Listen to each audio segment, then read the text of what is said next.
Resiliency Within, with host Elaine Miller-Karras, is brought to you by Trauma Resource Institute, Incorporated. Visit traumaresourceinstitute.com.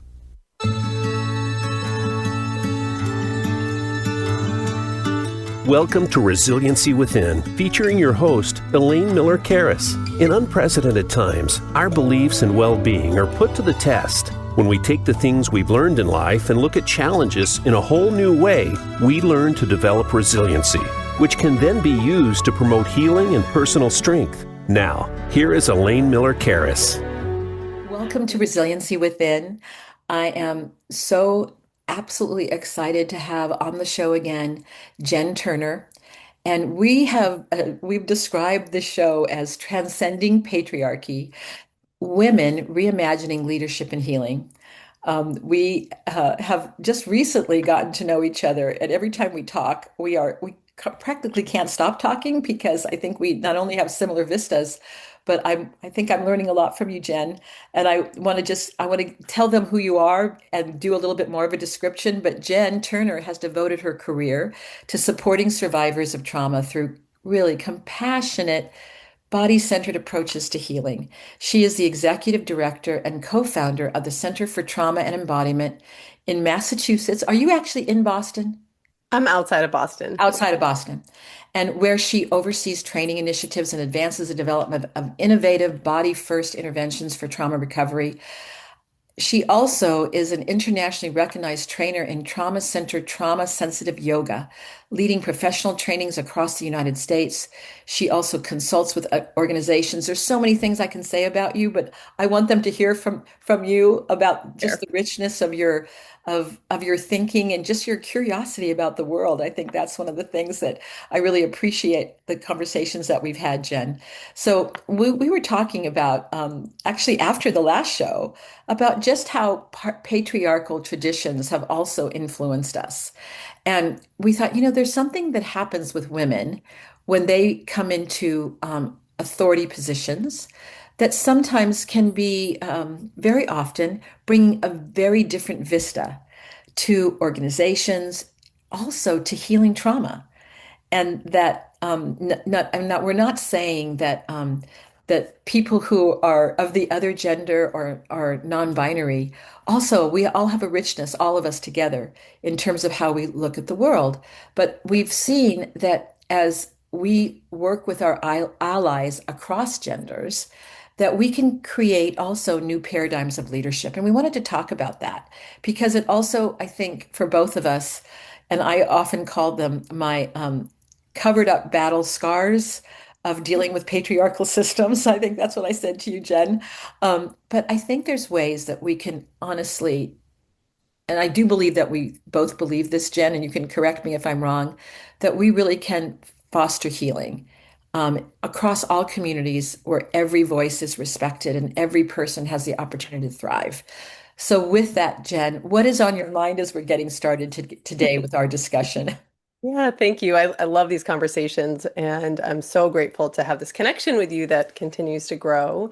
I think I sort of came to today feeling like, one, I don't have answers. I have many, maybe I have a few thoughts, but I don't have answers, and I have curiosity and questions, and even to invite your listeners into that space as well around, this is an exploration from both of our respective lived experience and the learning and the things that we have learned and teach in the world. But I'm just really so curious to think about the ways that the patriarchal system that we've all inherited, and that includes all genders, including men, that we've all been sort of inherited and indoctrinated in, like how that shows up and how we can choose to do something different, what that could look like.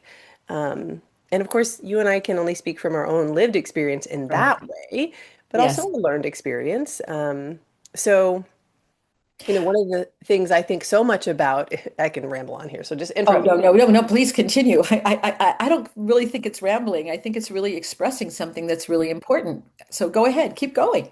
Yeah, when my co-founder and I, Dave Emerson, when we founded the Center for Trauma and Embodiment, so much of what we were really focused on was how do we create a non-hierarchical system at at the Center for Trauma and Embodiment, that we can do this work in the world that is relational, that's about power sharing.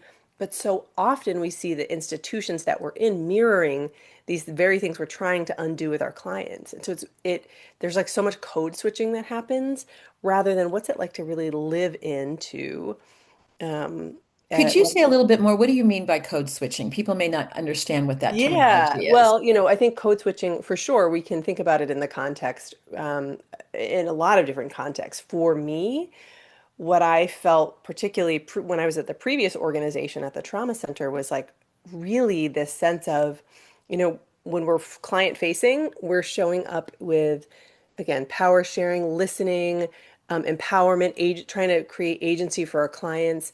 But then, like, turning and going into a staff meeting where it felt like very hierarchical and we all had to sort of defer to people in charge, defer to their expertise, lose our voices.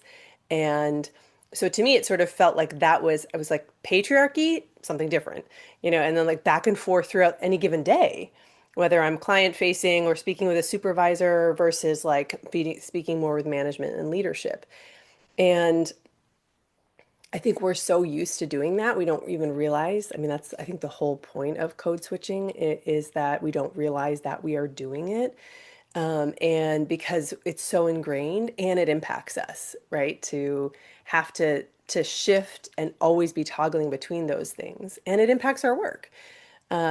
And so Dave and I really wanted to create an organization where people who work there can show up and be and feel tended to as human beings the same way we tend to our clients, the same way we tend to the people who come in and take our trainings or who practice yoga with us. Um, and that's And no small task. I want to say, because I really, of course, I resonate with what you're saying and wanting to create the same thing. I want to also say I have not done it perfectly. There have been times when we in our organization, we talk about zones, the zone of well-being, and that if we're in that zone of well-being, we're making the best decisions about not only ourselves, but our organization. And that we can get bumped into what we call the high zone or the low zone. And I sometimes even have a name for myself and I get bumped into the high zone. I said, instead of Elaine, that's Edwina. And sometimes you wouldn't even want to talk to her because she's not at her best self. And the same thing with being in the low zone where I'm disconnected from the people that I care about and even, the people within the organization, my family. And we talk about that as a paradigm of human nature.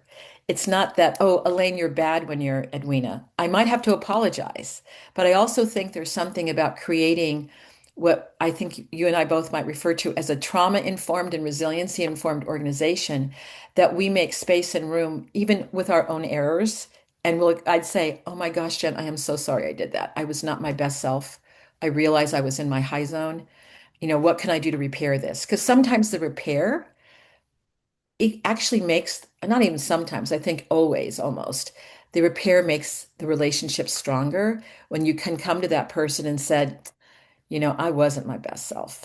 Because I think Absolutely. that's part of it, right? It's not saying, and that's the difference between saying, it's sometimes people will call me an expert. They go, oh, you're an expert. I actually I don't like being called an expert. I say, well, I have an expertise. But sometimes when we think the expert, then that means you end there. But the expertise says, oh, I know something about that, but then so do you. And what if we can have a conversation about it? And so I think when we do that in an embodied way, because I know when I'm in my resilient zone, my zone of well-being, I can feel my breath very steady, my heart rate, my muscles are relaxed. I can say, okay, my prefrontal cortex, I think, is working better, so I can make better decisions, right? But if I'm in those higher low zones, I'm not good. But I understand that other people get into those zones as well.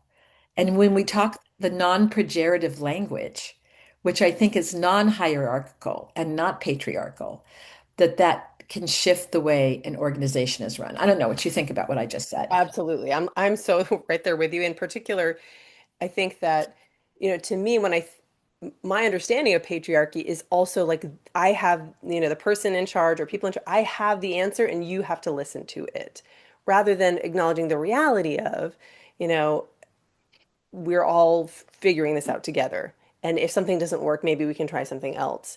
And so when we build in the humanity of and humility of human error and mistakes, that to me is doing something and just almost the polar opposite of a patriarchal equation, where it's sort of like, one of the things I've loved to be able to do is wrangle this with my co-founder Dave, and us to be able to have these conversations where he's sort of like, I feel this pull to have the answers, like that's my job actually. And I think that that's really true for a lot of people who are in leadership. A lot of male identifying people are sort of like socialized in that way of like, I should have the answer. I should know. And that's the way you lead, rather than leadership can look really different.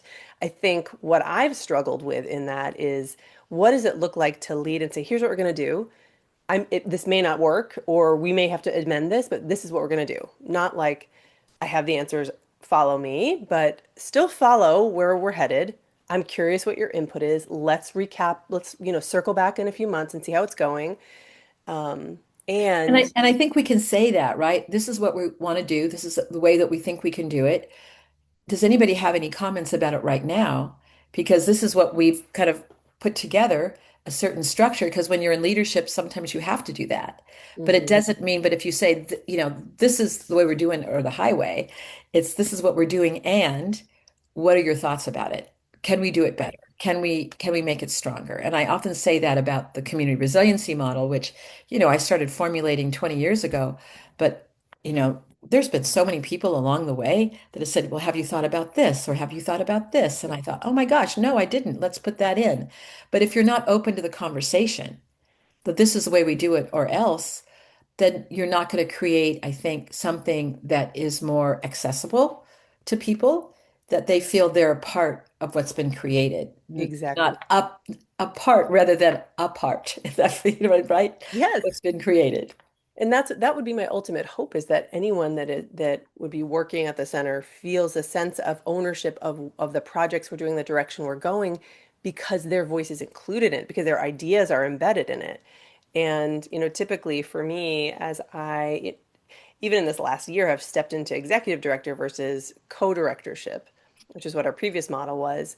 It's interesting to kind of find the language around, okay, here's what I'm thinking. How does this land? What's your input? And we talk it through, and then we go in it, or maybe we do pivot. But it's very, very different. And It's a different, and you know what I love? I yeah. love the or not. Well, this is what I've been thinking, that we could do this and this and this, or not. What do you think about this? Hmm. I often talk to the current executive director of the Trauma Resource Institute, and I'll talk to him like that, because I think there is something when you have founded something that people, I think I have influence, but I don't run the organization any longer, right? But I can still say, well, have you thought about this? And I do have this opinion. I don't know if it's right or wrong. And sometimes, not him, but others, he might, or someone else might say, well, no, I think we should do it this way. I go, oh, I didn't think about that. That is really a great idea. Because I know that when I started Try, um, with Jeannie Everett and with Lori Leach, um, none of us knew about running a nonprofit. I mean, Mm. we had great ideas of what we wanted to do to, change the world and healing, but that Hmm. didn't mean we knew how to run a nonprofit. And I'm so happy to say that, we're going to have our 20-year anniversary in October, and we're having our first international conference. And I'm going, wow, I can't believe it's been 20 years, but it's come with a lot of battle scars that, I say I cover up with my clothes, because I've had to keep going, even though and I'm going to call it patriarchal structures, have sometimes said to me, no, you can't do that, or you're not doing that good enough, or I know how to do it better.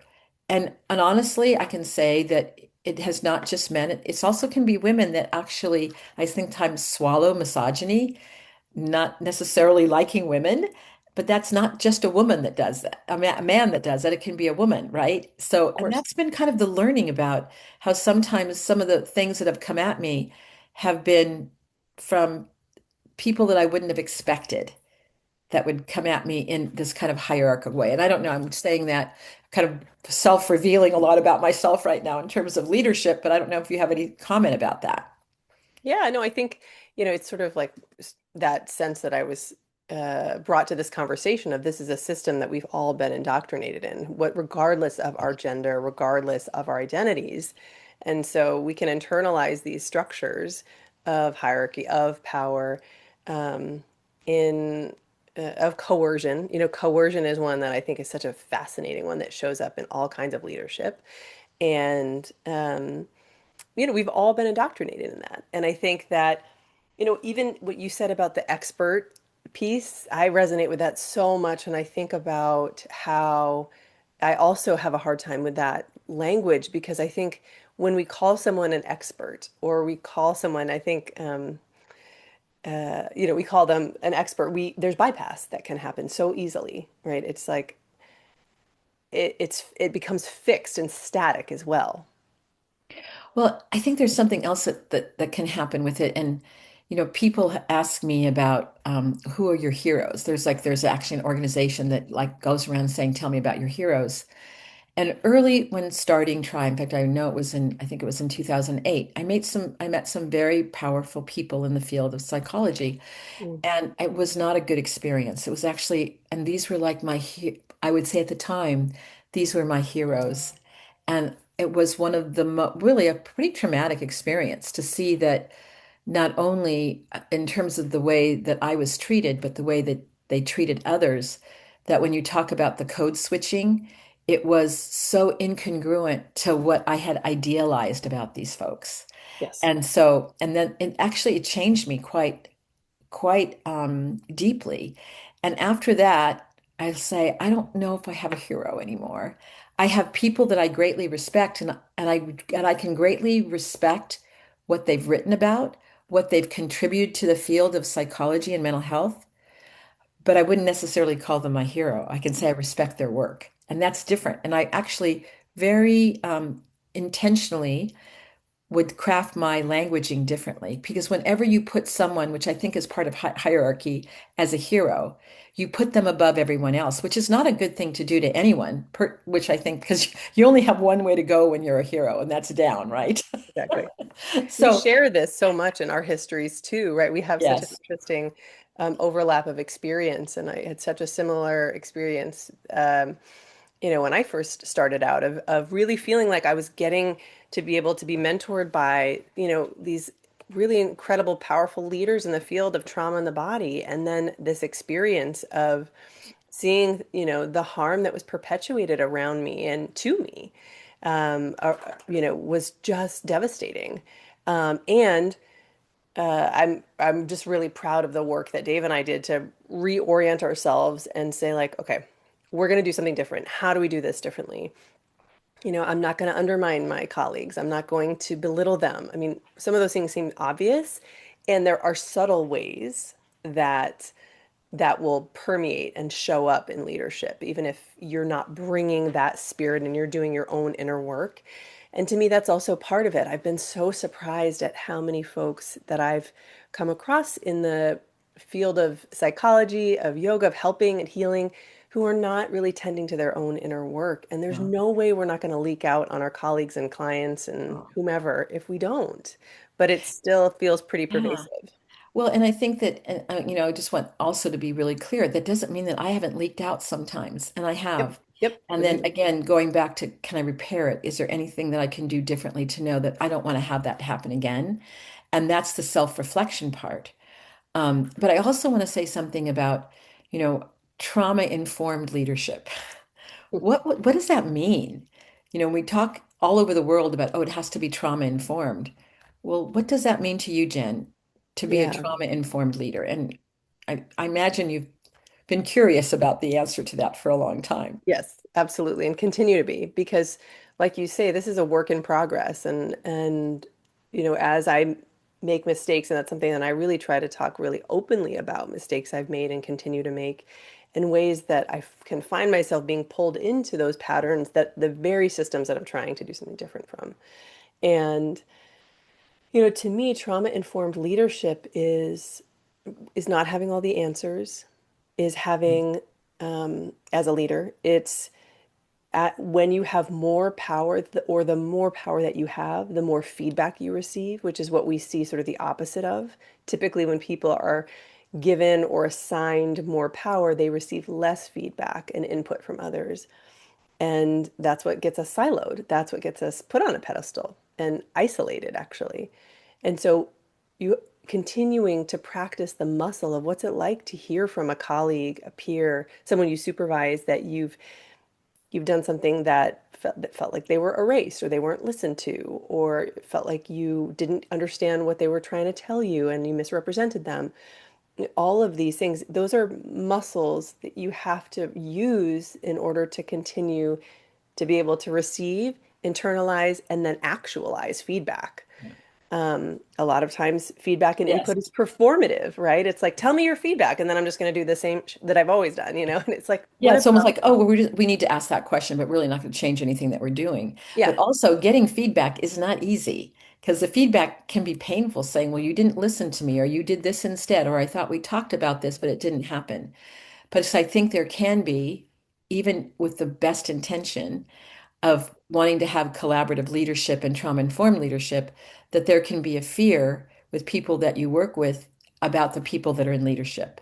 And that's because also people that you're bumping against have also bumped against patriarchal systems, right? Whether there was our family or other organizations. And I had this, happen to me recently with someone within the organization that had had a certain experience, and I couldn't figure out why they had this reaction to me. And then they explained to me that they'd had a previous boss that every time they did a certain thing, they would yell at them. So it was like their trauma history bumping into me asking for a request that was not good between us, that we ended up being able to talk about and heal. But it came with a lot of suffering for both of us before we got to that place. So I think but when we're a trauma-informed leader, we say, well, what happened? It's not like, oh, you're a bad employee, right? We will say, oh, well, what happened to them in order to respond to me that way? Or what happened to me in my history that makes me respond to them? And I can even think about early on thinking, oh my gosh, that person reminds me of my mom. She always was so directive, and that person is just like that. And I feel diminished. She didn't diminish me, I diminished myself.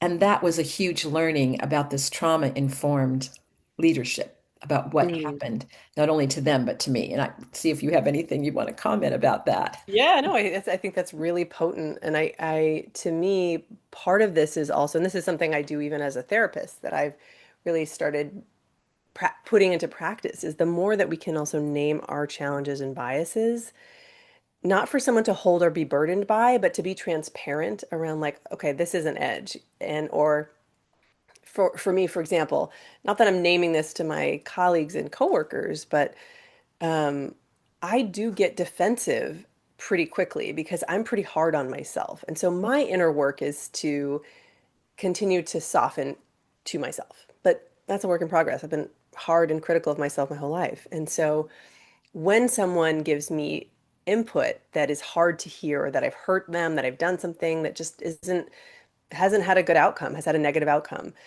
I will start to do the thing I do, and then that makes me get really defensive. And so my work is to both say, like, I need to slow this down, or I'm feeling myself getting amped up, like, I want to hear you, I'm going to pause, or let's come back to this. And then to be able to genuinely come back to it or tend to my own history around. Yes, and it's so interesting that you say that because I do that while I was saying, "Oh my gosh, I'm getting into my high zone. I can feel my ears getting hot." That's, because I'm an embodied person, right? To go, "Oh gosh, there's the warning sign." I said, "I just really need to pause. I might have to get off for a while. I'll come back, but I need to really chill and get back into that zone of well-being." But I think it's okay to pause. Yeah. Not Pausing only is not great. only for me, but for them if they Yes. need the pause. Because if I'm getting into my high zone, it's not usually good for the person who I'm talking with. They can be getting into their low zone or high zone, or hopefully they can stay in their zone of well-being, but not necessarily because we're in a relationship. Right. And then potentially they're trying to manage me as well as their own experience. We just had a really difficult conversation internally with one of the programs around kind of like where are they headed, what's next for them. And there were so many feelings that came up. And it was really helpful in that conversation to say, like, to name that there are feelings here and that like there's a lot of care. And it's also, we don't have to smooth over the intensity. Like there's intensity here. We may not be able to tend to it all today. We can come back to it if we want. but it also doesn't have to be like tied up in a bow. It's okay for it to for there to be a struggle, for us to kind of wrangle through difficult feelings or stuff coming up, and then try to figure out what the next step is together. And I think sometimes there can be an expectation of conformity, like we all have to be on the same page in order for us to move forward, as opposed to like, I had this experience, you had this experience. We may not always see eye to eye, or we won't get eye to eye, but like, what do we want to do next together? How do we want to move forward together? But And even when you say that, how do we move forward together? It's not like, oh, well, you're wrong and I'm right. So just be quiet because we're going to do it this way. right, Because I think what the way that I just said it, I've heard people say that in patriarchal systems. right, And then it completely shuts everybody down. And then no one says anything because that leadership person has just said, I'm more important and my vista is more important than any of yours, which exactly. of course is what we don't want to do. And if we do it inadvertently, then that's when we go, okay, let's have a conversation. What do I need to hear? What do I need to do about my own work so that we don't repeat this? Because we will repeat it again and again if we don't. It's like Right, a different person, same issue, same experience inside the body, and it's like we're the hamster on the wheel and we don't know how to get off. exactly, Yeah. exactly. Yeah, and I think pulling back the curtain and being so transparency is another point that I think is huge for trauma-informed leadership or resilient leadership is the more transparent we can be about our thought process, what led us to it, our bias if we have them. You know, I'm a yoga person. If I'm talking to the weightlifting program, I'm going to come from that vantage point. So I might need to be challenged a little bit or for them to say, "Hey, in the weightlifting world, it's different in this way." And it's like, right, right, right. That's right. I'm coming at it from yoga. Even though I'm an executive Which is director, that's my which is very bias. different, right? So I've got to like, okay, this is a different perspective. I need to pause and listen. And we need to pause for our break right now. So we're going to take a short break, hear from our sponsor, the Trauma Resource Institute, which is a nonprofit that I founded, I'm so grateful that they sponsor this show. And we will be back in just a few minutes, and we will continue this, what I'm finding to be a very fruitful conversation with Jenn Turner. We will be back shortly.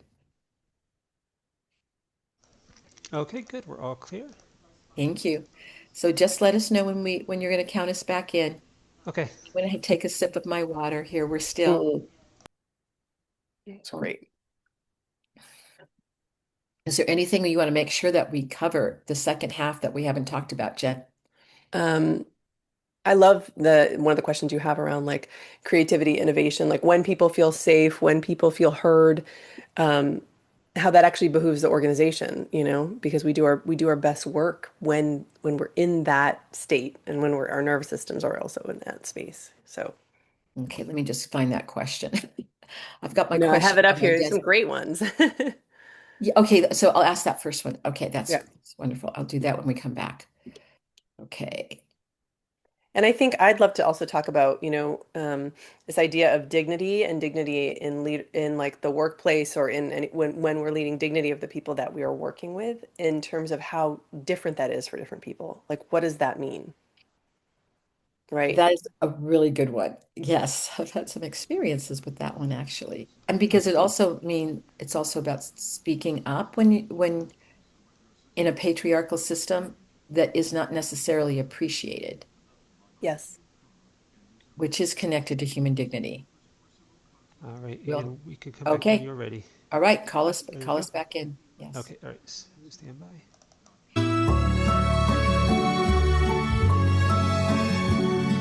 This is Resiliency Within with Elaine Miller Karras. To reach the show, you may send an email to elaine@resiliencywithin.com. Now, back to this week's show.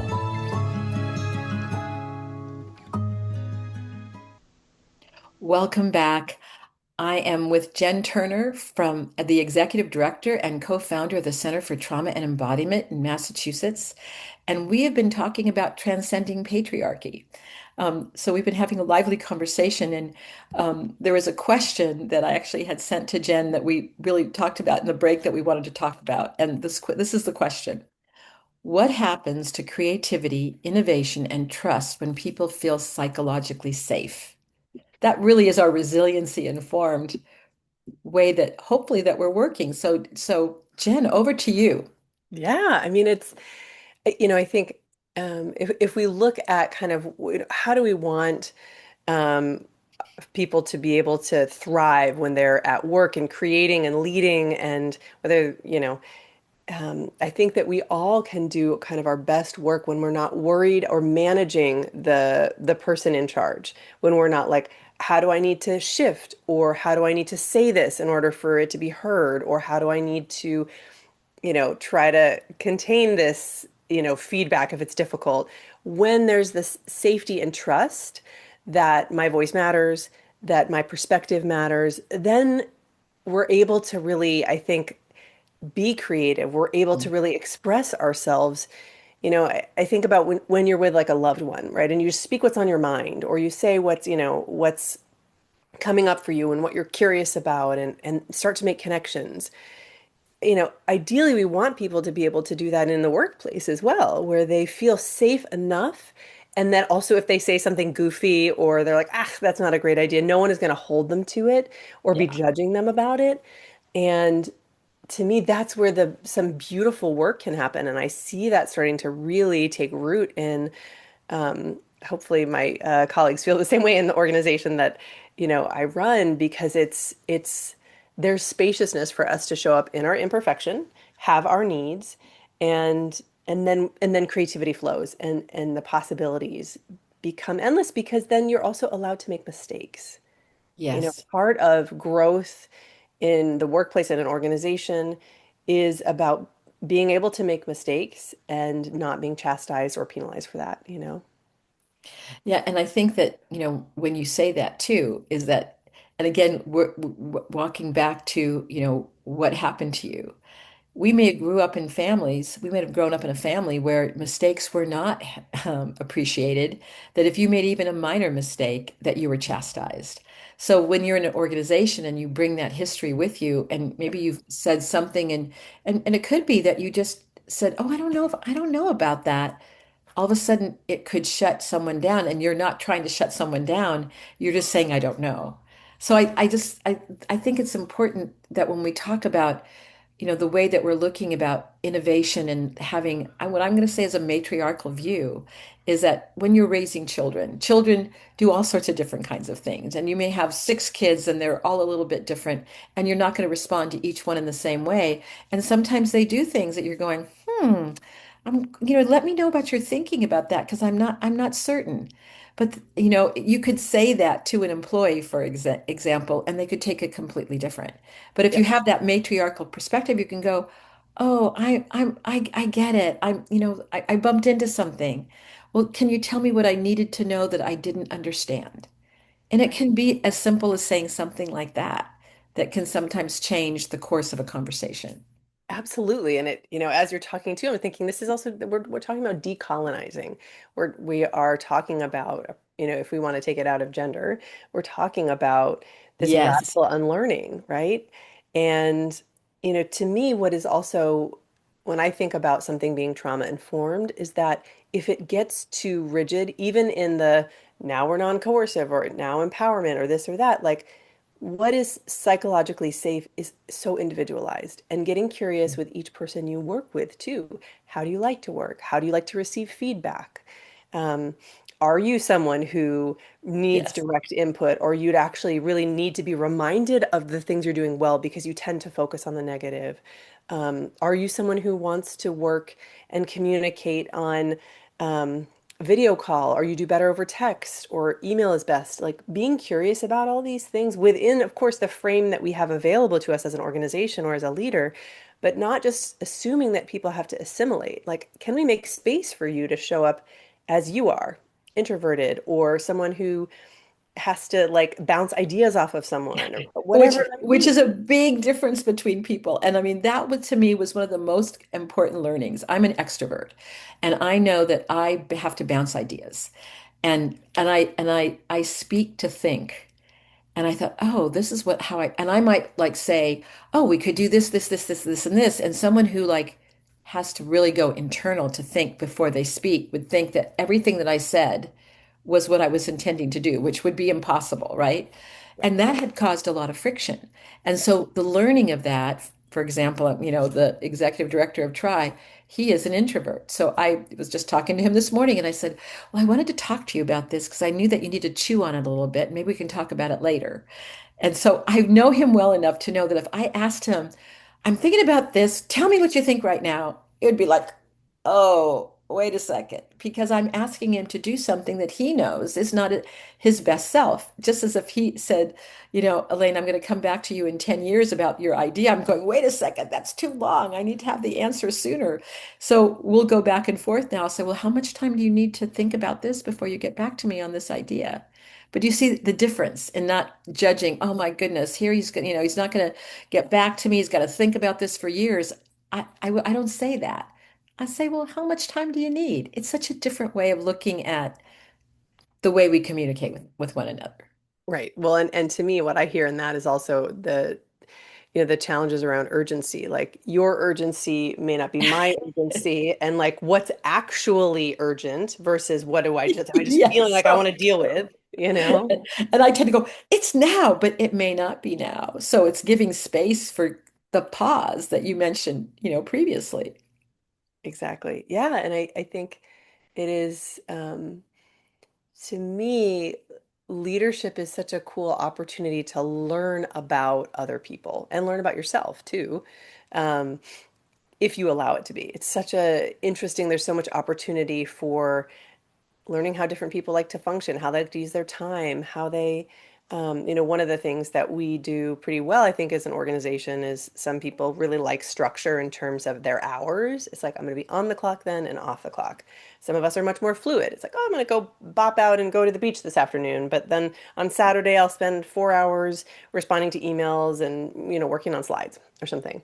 And the trust in that and also the spaciousness around how we work at our best and Yeah. what we you know and again conforming, and if there's something someone can't conform with or to, that we might ask them to, well, what's the workaround?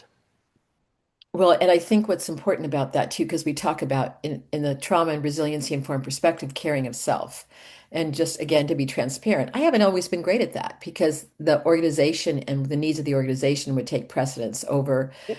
oh, do I go for a walk or take that Zoom call with an important, let's say, donor?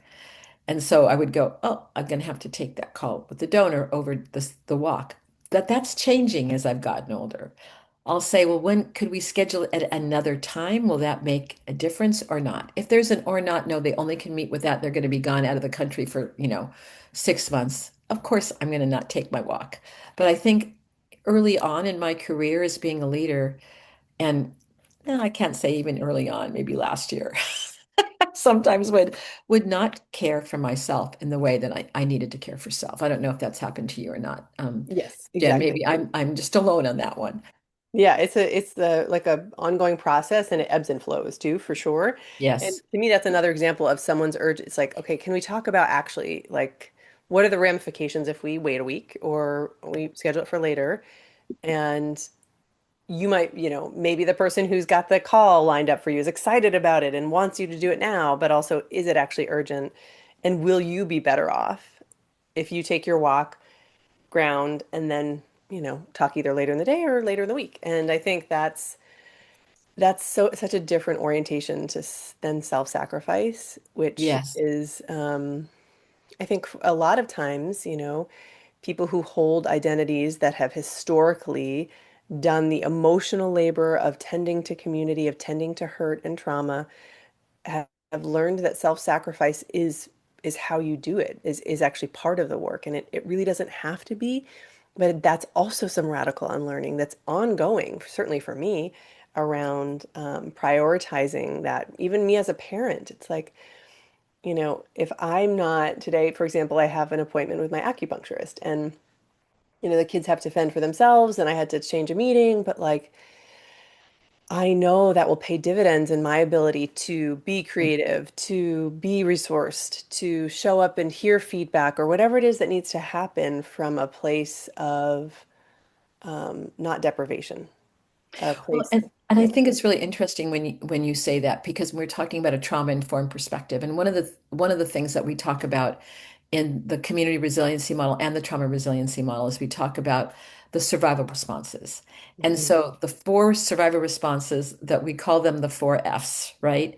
Friends, fight, flight, and freeze. So what's friend? It's tending and befriending. Some people call it fawning, which I'm not keen on that word.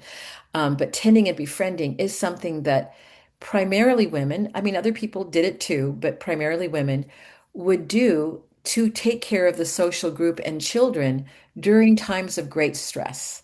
It was their responsibility just because of the way that we're designed and that we give birth to the children and we feed them for the first couple years of their life when they're infants, etc.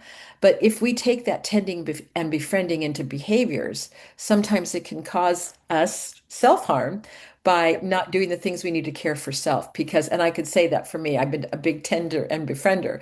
I've probably used every single one of the survival strategies, but I'd say that, have you been too? Yes.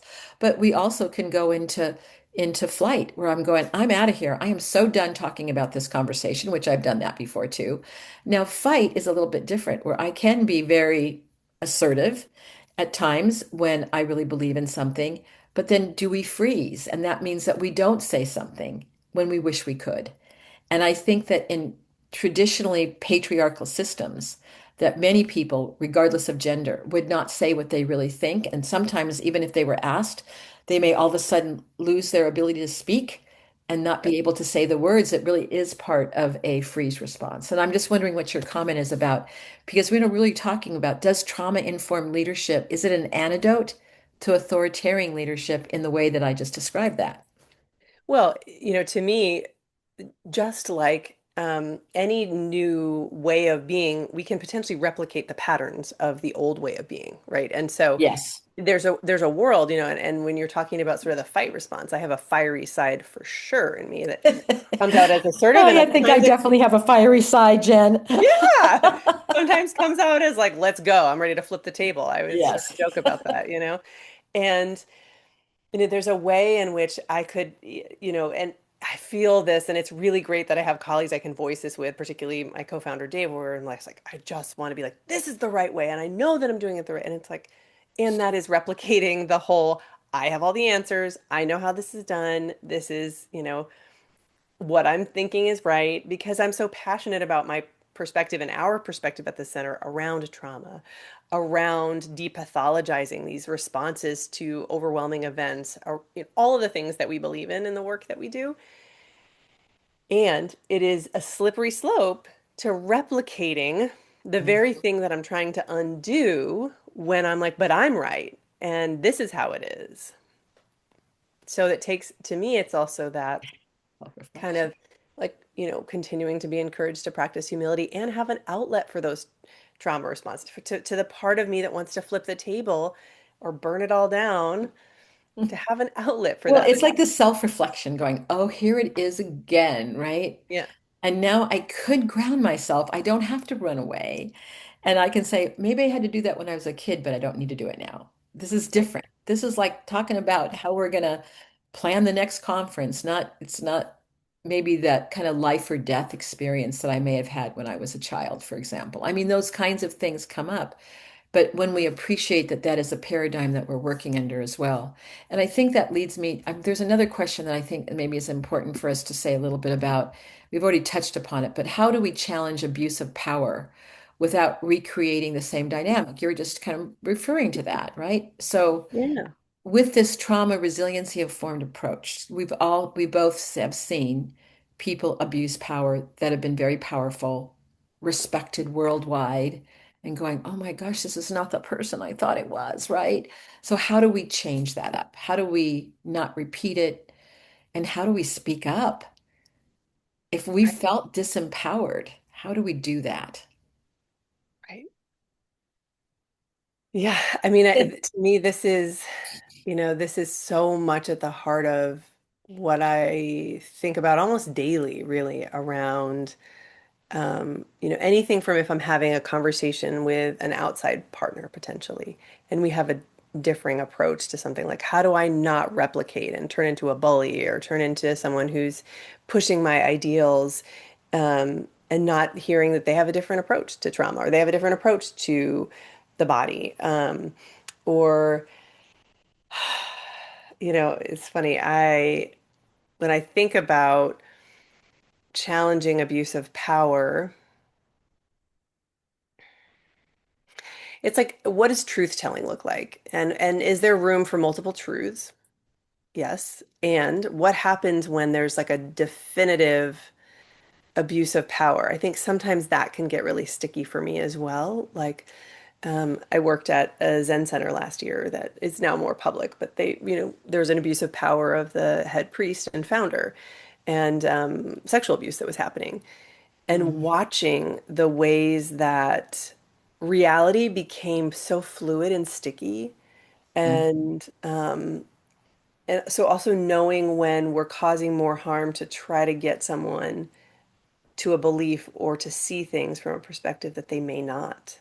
I mean, mhm. that's what happened in a way when we formed the Center for Trauma and Embodiment, is that we had colleagues that were at the trauma center that were really in a place of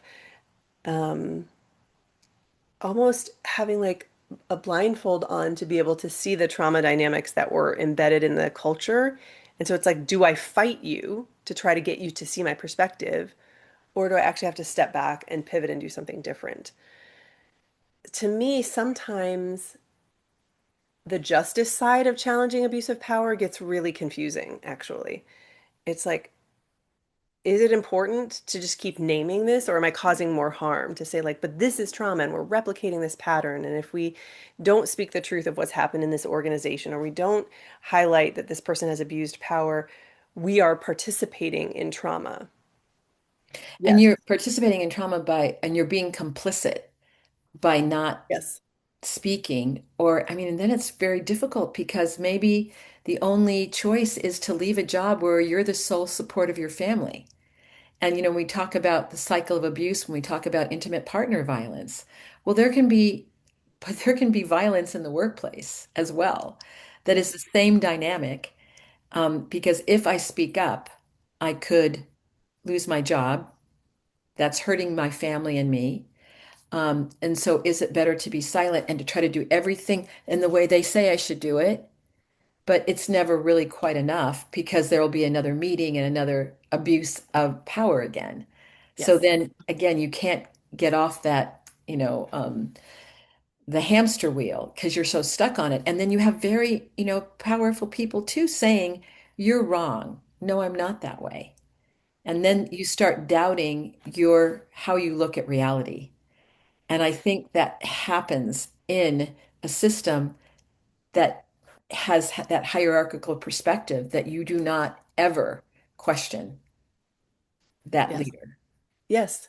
And so for me, so much of this, and my mind's even kind of wandering to clients that I've worked with who have decided not to prosecute or bring things to the courts because it's sort of like nothing, the sense of like all of these dead ends or blockades to that. And like, is that challenging it, or is challenging abuse of power or when something has happened about changing how we live in the world, is claiming our agency of creating something different, of choosing not to actually engage in that system and structure. To me, that's exactly what we did with the centers. Dave and I were very deliberate, like, should we stay here and try to wrangle with this? And it was like blockade, blockade, you know, and it would have been a lot of fighting and probably us replicating trauma patterns Yeah. rather than actually this isn't the place for this. For us, the biggest way to challenge this is to build something new. And we had the ability to. We had the support from the parent organization, which was really so beautiful.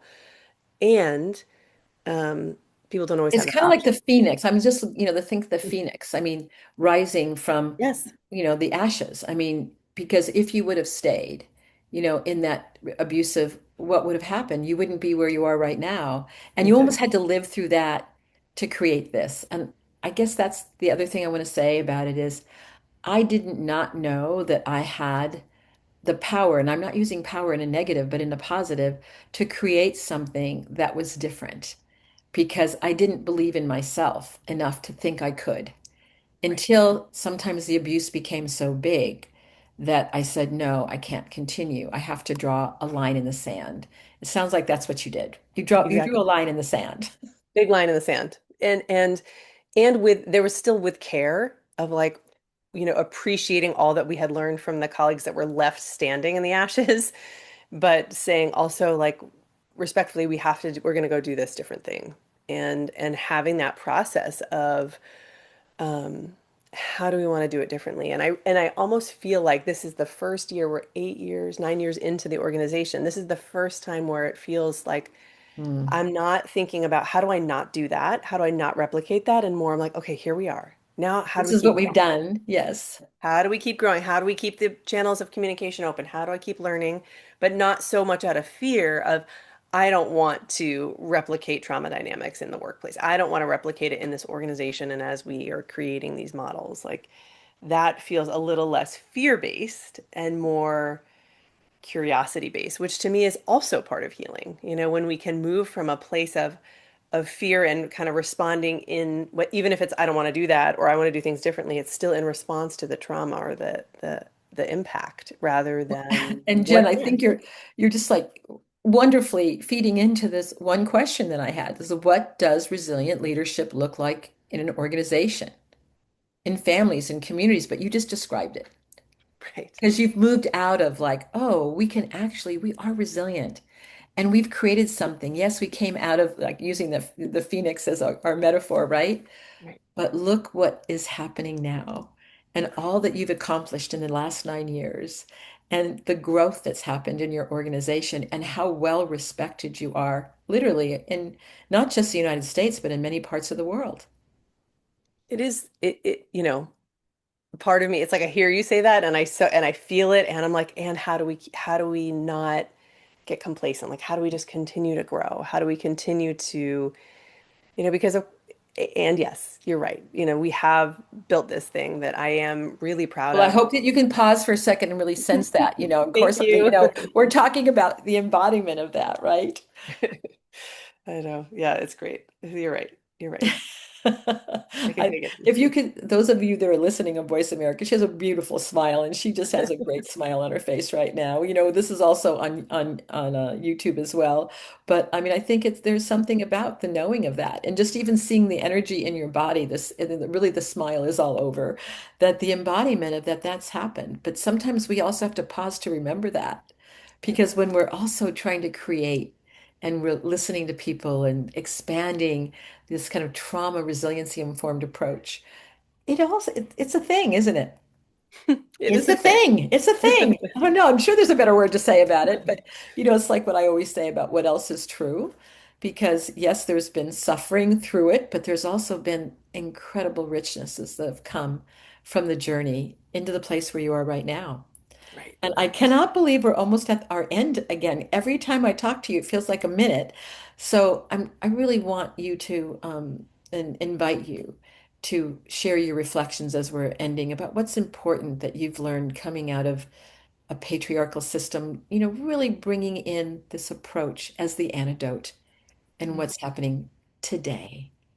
I mean, what I'm sort of feeling in this moment as we've been talking through this is also that, the very people that were leading the organization where there was so much harm that happened also are suffering. It's like Yes. this idea of how do we not replicate these same dynamics when we're trying to build something new? Part of it, I think, is not villainizing someone who has has caused harm. It's like we can name it, we can say we don't agree with it, we don't want to participate in it, and those are people that are suffering. It's not necessarily my responsibility to tend to that. That's something people have to do in their own journey, but it's also not this sort of like, and now I'm going to do something better, or now it's like this is about being human, actually. This is about the human struggle and how power changes us, how we want to be careful and hold it so lightly and so tenderly because it can really change us, how we share it, and how we continue to tend to our own wounding and hurt that, Yeah. I mean, I know I'm going to be carrying around forever. It might change my relationship with it, but I still will have those, Yeah, but it's those it's still wounds. there. It's like, but Yeah. it doesn't have to lead, doesn't have to be on our lap. It can be, oh yeah, that's back here. And of course it really did change me. But this Yeah. is what's true now. And I guess I also want to say that I think sometimes it is hard to be compassionate towards people that have harmed us. Yes. And I know that there are things happening in the world right now that it's some things that are unimaginable that are affecting populations in different parts of the world. And where can we find compassion? And I don't have the answer to that. That, are there things that, for example, are unforgivable? Maybe there are. And Yep. I've heard people say that. But yet, can you also think what led to that person committing that act or Yeah. that nation committing that act? If we don't ask those curiosity questions, maybe we'll never come to how do we end war? How do we end genocides? How do we end the great sufferings that happen? But I think coming from this stance of curiosity is really important for us to do as human beings all over the planet, because I look at us as one common humanity that are often not kind to each Yes. other. And It's like I had a client just the other day ask me, like, what was speaking about her own perpetrator. And it's like, yeah, that person does, it's sort of like, how do we stop this cycle? And it's like, that person deserves healing. It's not your responsibility, not on your back. It may not be even something that I could do as is offer here, but that person still is entitled to healing if they should seek it, right? yeah, And that to me is a different perspective than, this is evil, this person's bad. It's like trauma begets trauma. People who have been yes. traumatized traumatize other people. Well, I often So say undigested trauma, there we go. Yep. right, is going to just continue to traumatize not only their families, their communities, and their nations. I mean, that's the tragedy of it. Yeah. So, Jenn, I just want to thank you again for coming on. I feel like this is not going to be our last conversation on Voice America.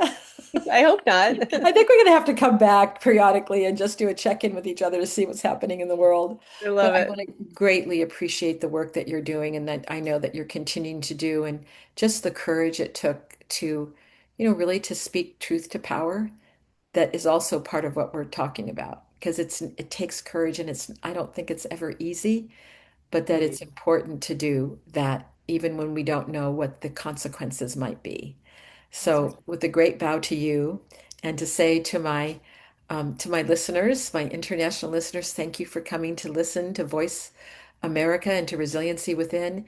And please take a moment to remember what else is true about your life. And if you are in a situation that feels, oh, I don't know if I can go forward, you may want to think about, are there some curiosity questions you need to ask yourself, some supports that may be within your friendship network that may change the course of your life? Because I think probably that's happened to Jenn and I more than once. So until we meet again, this is Elaine Miller-Karras signing off for Resiliency Within.